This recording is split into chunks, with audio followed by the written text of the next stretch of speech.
Good morning and welcome to the fourth episode of the 65 Rows Athletics podcast. I have some great news on the docket this morning, and we are also going to be talking about morning routines.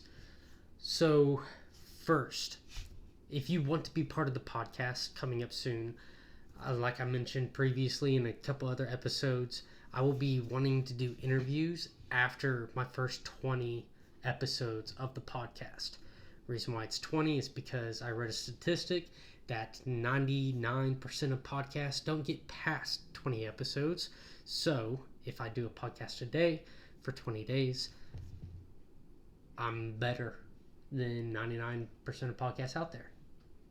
And again, it's subjective. There's numbers. I know there's some quantitative data to it, but I've made it further.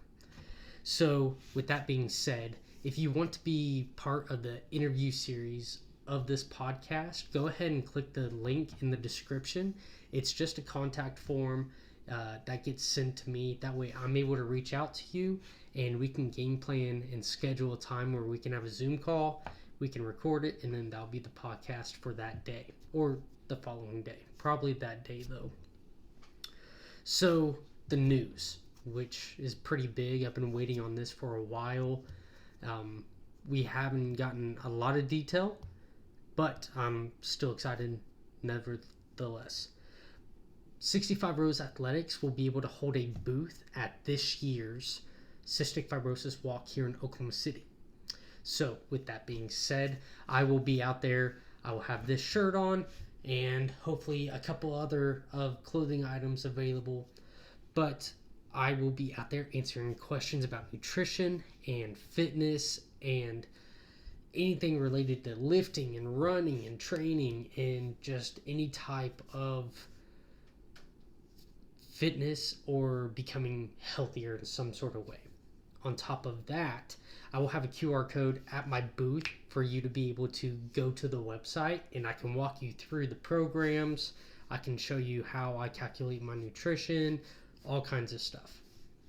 Even on top of that, the big exciting thing is Celia and Karen at the CF Foundation have asked me to lead the warm-up for the walk. So that I'm actually super excited about. Hopefully I have a little bit of time to talk to everyone in the crowd before we go into the stretching, which is going to be interesting.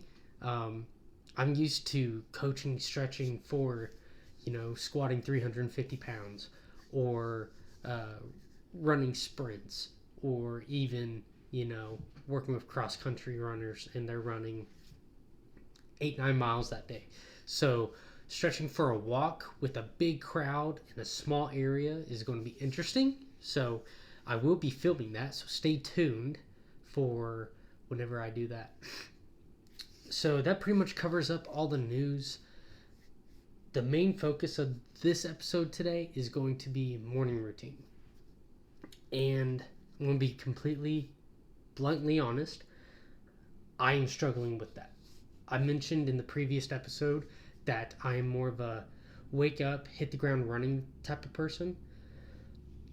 Hypothetically, I would love to be able to do my fasted cardio, and how I would structure my entire day if I had this choice would to be wake up, stretch, do my fasted cardio. And whenever I say fasted cardio, I mean my heart rate isn't getting over 120. Like, it's like a walk, maybe on an incline, like just around the neighborhood, something small. That way my heart rate doesn't get too high. My body doesn't start using muscle as fuel. That way I can use my blood sugar and hopefully surpass that wall and reach into body fat. But that's the whole point of intermittent fasted cardio. So, but again, hypothetically, I wish I was able to do that, then have a meal, then get straight into work, and then eat one or two more times before I'm able to lift again. That would be the best case scenario for me. But right now, that is not the case. One thing whenever it comes to morning routines, yes, you should have a routine, a checklist of things that any decent human being should be doing, like brushing your teeth, washing your face, making sure you have breakfast. But whenever it comes to everything else, oh, and make sure you have clothes on. But whenever it comes to everything else, I want you to try to make it enjoyable. If you are the type of person that likes coffee, I do not, my wife does. She likes to put on the news in the background, drink her coffee while she's putting on her makeup. My mom does the exact same thing too. Just try to make it enjoyable whenever you are waking up. That way you don't start the day off with a bitter taste in your mouth. I'm not going to preach about a morning routine that, you know, this millionaire or billionaire does, because we aren't the same person. They definitely don't live the same lives as us. We have to wake up, and again, on that checklist for us is probably a breathing treatment, right? I remember waking up as a kid doing a breathing treatment at 6 a.m. with the lights off and me snoozing, and my someone set an alarm for every 10 minutes that'd wake me up. As long as I was breathing the medicine in, it didn't matter.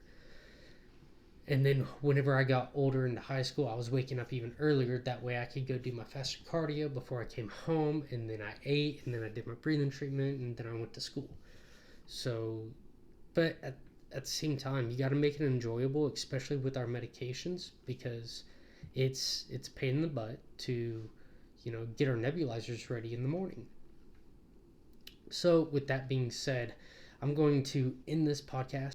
Leave a review or comment or DM me on Instagram or email me at 65roseathletics@gmail.com about your morning routine and maybe something you can implement to make it more fun. Lastly, again, if you want to be on the podcast, just go ahead and hit that link in the description, fill out the form. It will be sent my way, and I will reach out to you as fast as possible. And then besides that, great news. Again, I'll be at the CF Walk on Mother's Day, May 13th, 2023. And I will talk to you tomorrow.